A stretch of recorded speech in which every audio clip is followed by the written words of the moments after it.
Today we will be presenting on the topic of discipline.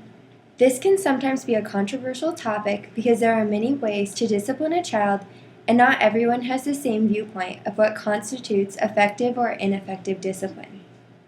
We will use current research to present on the most effective parenting strategies to discipline a child. We have already learned about the 7 different parenting patterns in a previous lecture, but we thought that it was important to bring up the fact that those who utilize different parenting techniques will most likely utilize different disciplinary actions. For example, authoritarian parents may use forceful punishment, shame children into compliance, and insist that children not question their discipline. On the other hand, permissive parents will set little restrictions and allow their children to regulate their own behavior. Authoritative parents will have firm control without too many restrictions, are willing to give explanations for their discipline, and are willing to discuss their behavior guidelines. Indulgent parents are not strict and have few expectations and limits for their children. Finally, indifferent parents often do not care enough to discipline their children. Now we will talk about some different parenting techniques when disciplining children. There are many forms of discipline. Not all are proven effective, and disciplinary techniques have changed a lot over time. We will go over some of the proven effective techniques as well as some of the less effective forms of discipline.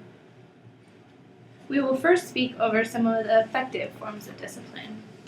Inductive discipline is often used by authoritative parents.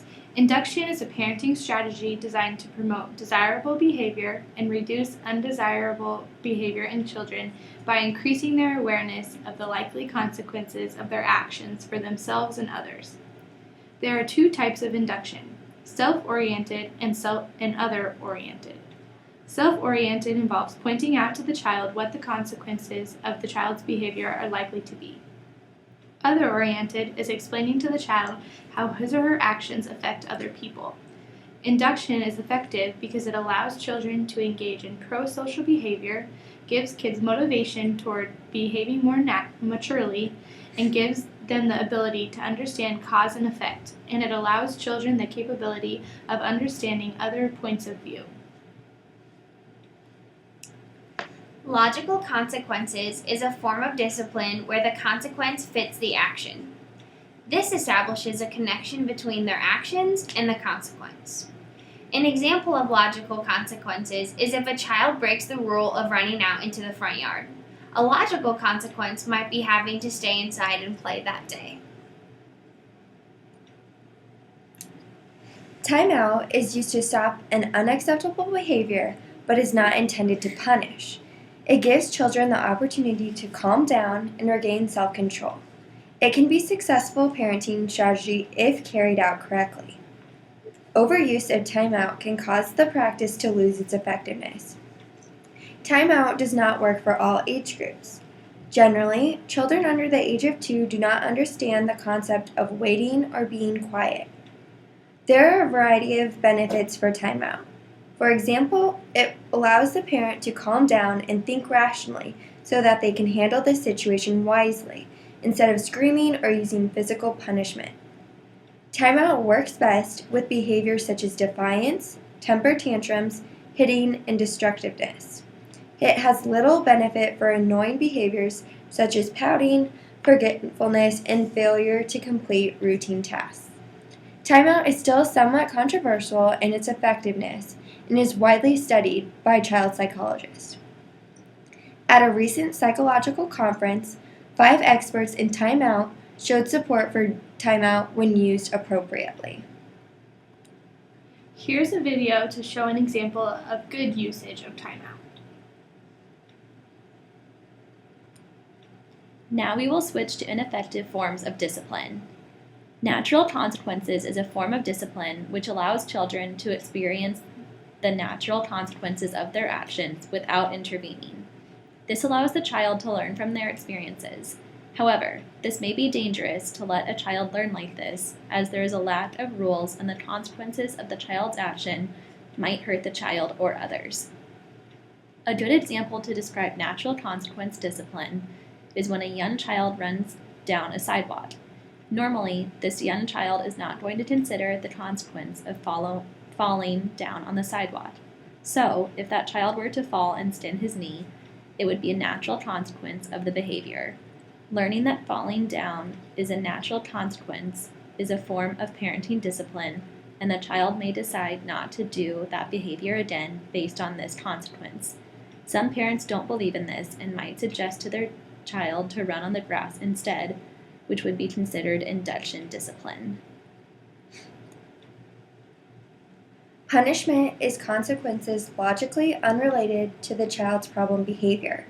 Some examples of punishment are spanking, yelling, name-calling, and taking away unrelated privileges. Children who experience punishment have higher levels of external locus of control, which means that they look to the outside world or others to control their behavior. In addition, this can lead to worse parent-child relationships in adult years. Overall, punishment leads to negative outcomes for the child, with physical punishment leading to the worst outcomes, such as poor school performance and an emotional and behavioral difficulties. In the 1950s, about 99% of Americans supported the use of spanking. Today, only about 50% of Americans say they support it. However, about 80% of Americans report that they had spanked their child at some point in time. Spanking is quite controversial, so we will present information based on the facts in empirically supported research studies. While many adults who were spanked as children will grow up to be well-adjusted, healthy people, research generally supports the ineffectiveness of spanking and even finds that it can have some devastating effects for the child now and in the future. Spanking can stop the behavior in the moment, but has proven to be unsuccessful at stopping the behavior long term. In fact, it can lead to worse behavior in the future.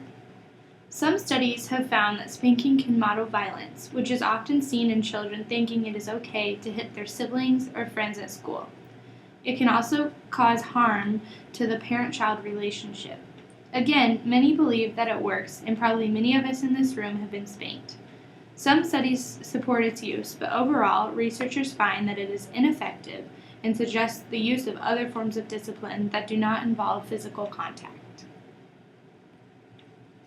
There are many different discipline styles, and it is likely that each one of us grew up with differing parenting styles. Research on discipline is ongoing, but studies suggest the use of physical punishment can be detrimental to the child and is ineffective at stopping poor behavior. Instead, explaining to your children why their actions were not acceptable and giving them appropriate consequences that fit their wrongdoing proves to be the most effective discipline strategy.